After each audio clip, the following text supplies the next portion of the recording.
Welcome to our channel. In this video, we are going to see about signal transduction pathway. The term signal transduction pathway is used to describe the branched molecular network through which signaling molecules are sequentially activated to carry out the specific cellular function. Simply it is called cell-to-cell communication. Means ஒரு செல் வந்து எப்படி இன்னொரு செல்லுக்கு communicate பண்ணுது. So இந்த கம்யூனிகேஷனுக்கு என்னென்ன molecules தேவை, அதாவது ஒரு செல் வந்து கம்யூனிகேட் பண்ணணும்னா அதுக்கு ரிசப்டார்ஸ் இருக்கு. அந்த ரிசப்டார்ஸ்ல சில மாலிகுல்ஸ் லிகண்ட் மாலிகுல்ஸ் பைண்ட் ஆகும். ஸோ தென் பைண்ட் ஆனதுக்கு அப்புறம் சில சிக்னல்ஸ் வந்து சேஞ்ச் ஆகும் செல்லுக்குள்ள. அந்த சிக்னல்ஸ் ரீச் ஆனதும் அதுக்கு ஏற்ற மாதிரி செல் ரியாக்ஷன்ஸ் கொடுக்கும். ஃபார் எக்ஸாம்பிள் நம்ம ஒரு சில் கண்டிஷன்ல இருக்கோம், நம்ம பாடி கண்டிஷன் இருக்கு அப்படின்னு பாத்தீங்கன்னா அதுக்கு ஏற்ற மாதிரி செல்ஸ் வந்து ரெடி ஆகும். அதே மாதிரி ஒரு ஹாட் டெம்பரேச்சர்ல இருந்தாலும் அதுக்கு ஏற்ற மாதிரி செல்ஸ் கம்யூனிகேட் பண்ணி ரெடி ஆகும். ஸோ இது எல்லாமே பாத்தீங்கன்னா cell to cell communication. So the signal transduction pathway is set off when a ligand binds to a cell surface receptor during cell signaling. It looks like a lock and key concept. அதாவது ஒரு டோர்ல lock இருக்குன்னா key கரெக்டா match ஆனாதான் அது வந்து open ஆகும். Like ligand molecules எங்க போய் கரெக்டா பைண்ட் ஆகும், செல்லோட சர்ஃபேஸ்ல வந்து சில ரெசப்டார்ஸ் இருக்கும், அதுல கரெக்டா போய் அது அட்டாச் ஆனாதான் இந்த சிக்னலிங் எல்லாமே ஸ்டார்ட் ஆகும். ஸோ இதை பத்தி டீட்டெயிலா நம்ம பார்க்கலாம். Signals are most often the chemicals. Most probably these are all the chemicals that can be found in the extracellular fluid around the cells. So different types of signaling irukku. First one is endocrine signaling. Endocrine signaling most probably from the hormones. These chemicals can come from distant locations in the body. அதாவது பாடிக்குள்ள different locationsல இருந்து இது வந்து secrete ஆகி வரும். அதுதான் வந்து distant locations. இந்த மாதிரி வந்தா endocrine signaling. Nearby cells அப்படி secrete ஆகுதுன்னா paracrine signaling. Or can even be secreted by the same cell. அதே செல்லுல கூட secrete ஆகும். அந்த மாதிரி இருந்தா அதுக்கு பேர் autocrine signaling. So there are three stages. A signal transduction pathway has three basic stages. First one is the signal reception. For example, first அதை receive பண்ணணும், then அதுக்கப்புறம் அதை transmit பண்ணணும், signal transduction. தென் அதுக்கப்புறம் ரெஸ்பான்ஸ் பண்ணணும். இதுக்கு ஃபார் எக்ஸாம்பிள் ஒரு mobile இருக்குன்னா மொபைல்ல முதல்ல நமக்கு சிக்னல் கிடைச்சு சிக்னல் ரிசீவ் ஆகணும்.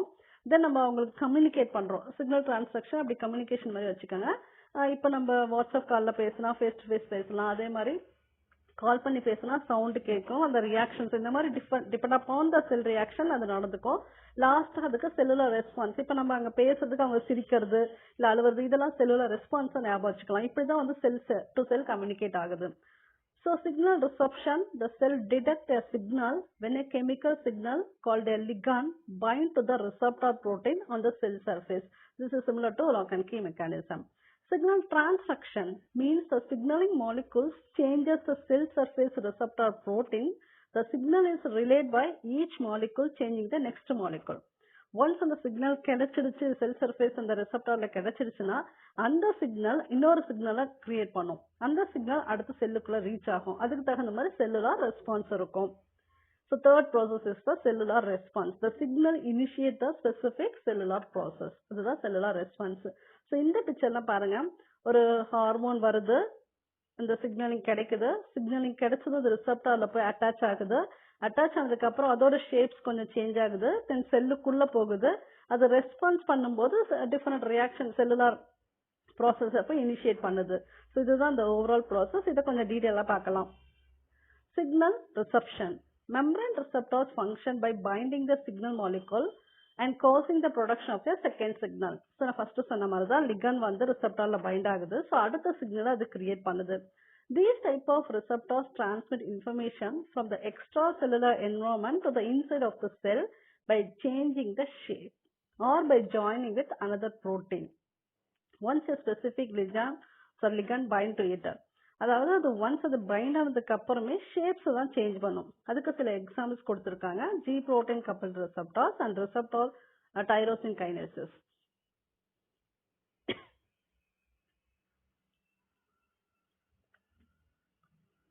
So next one is intracellular receptors.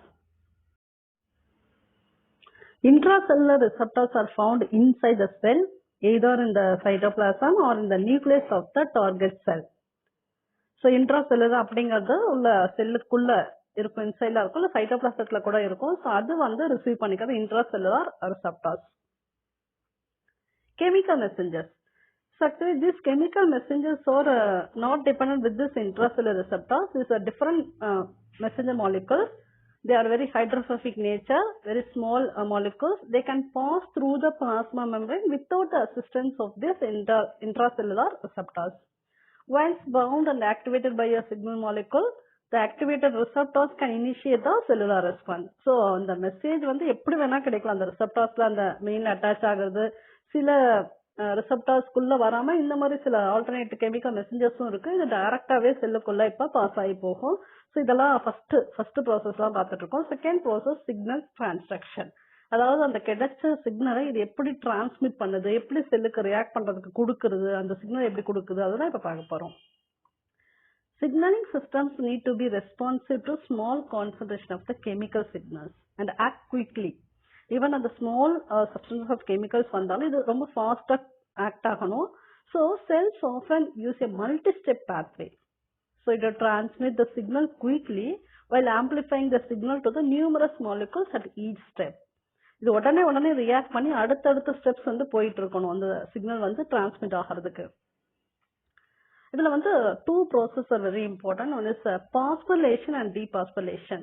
அதாவது பாஸ்பேட் குரூப் ஆட் ஆனாலும் சரி, ரிமூவ் ஆனாலும் சரி, இந்த புரோட்டீன்ல சில சேஞ்சஸ் நடக்கும். ஸோ அதுக்கு ஏற்ற மாதிரி செல் வந்து சிக்னல்ஸ் ரிசீவ் பண்ணி அதுக்கு ஏற்ற மாதிரி ரியாக்ட் பண்ணும். பாஸ்பரலேஷன் மீன்ஸ் வந்து இங்க ஆட் ஆகுறது, adding of the phosphate group. இதுக்கு எந்த என்சைம் வரும் பாத்தீங்கன்னா கைனேஸ் என்சைம் வரும். இந்த kinase enzyme phosphate group add பண்ணாலும் அந்த புரோட்டீனோட ஷேப் சேஞ்ச் ஆகும். டீபாஸ்பரலேஷன் ப்ராசஸ் நடக்கும். டீபாஸ்பரலேஷன் மீன்ஸ் அதுக்கு ஒரு என்சைம் இருக்கு, அந்த phosphatase enzyme that can rapidly remove the phosphate group from the proteins. So இந்த dephosphorylation நடக்கும்போது phosphate group remove ஆகும். அப்படி ரிமூவ் ஆனாலும் அந்த ஷேப் வந்து அந்த மாலிகுலுக்கு சேஞ்ச் ஆகும். ஒன்ஸ் ஆட் ஆனாலும் சரி இல்ல ரிமூவ் ஆனாலும் சரி சில சேஞ்சஸ் நடக்கும். அந்த சேஞ்சஸ் செல் வந்து கம்யூனிகேட் பண்ணிக்கும். ஸோ இதை பொறுத்தே செல் சிக்னலிங் அங்க சேஞ்ச் ஆகும். புரோட்டீன் பாஸ்பேட்டேசஸ் ஆர் ஆஃப் ஸ்விட்ச் மெக்கானிசம். மீன்ஸ் இப்ப டீபாஸ்பரேஷன் நடந்தா அந்த ரியாக்ஷனே இங்க ஸ்டாப் ஆகிற மாதிரி, அதான் ஆஃப் ஸ்விட்ச் மெக்கானிசம். ஸோ இப்போ ஒன்ஸ் ஆன் ஆகினாலும் கைனேஸ் வரும்போது அது ஆன் ஆயிக்கும். ஸோ டிபெண்ட் அப்பான் அந்த ரியாக்ஷன் தகுந்த மாதிரி செல் அங்க ரியாக்ட் பண்ணும். Kinases are not only the tools used by the cells in signal transduction. அதாவது கைனேசஸ் அதாவது பாஸ்பரேஷன் டீபாஸ்பரேஷன் மட்டும் நடக்காது. Small non protein water soluble molecules or ion called secondary messengers also used here.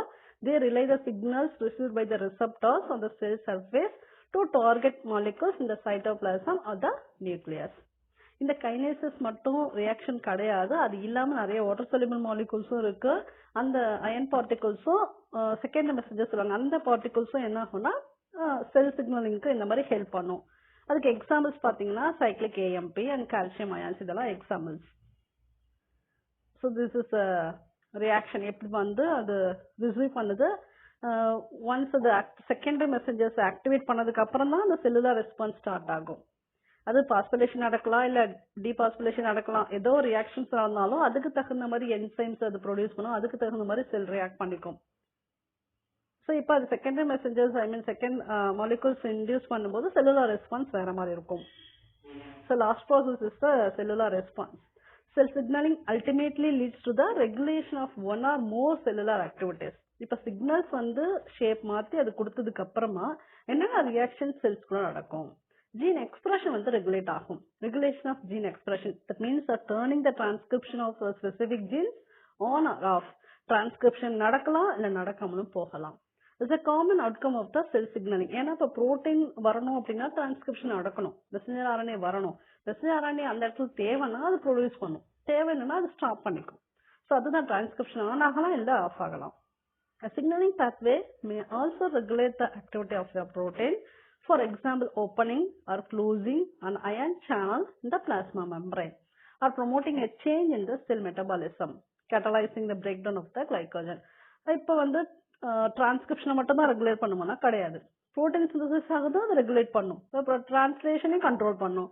So அந்த ion வந்து pass ஆகிறதுக்கு plasma membrane அது pass ஆகலாமா வேணாமா அது எல்லாமே டிசைட் பண்ணும்.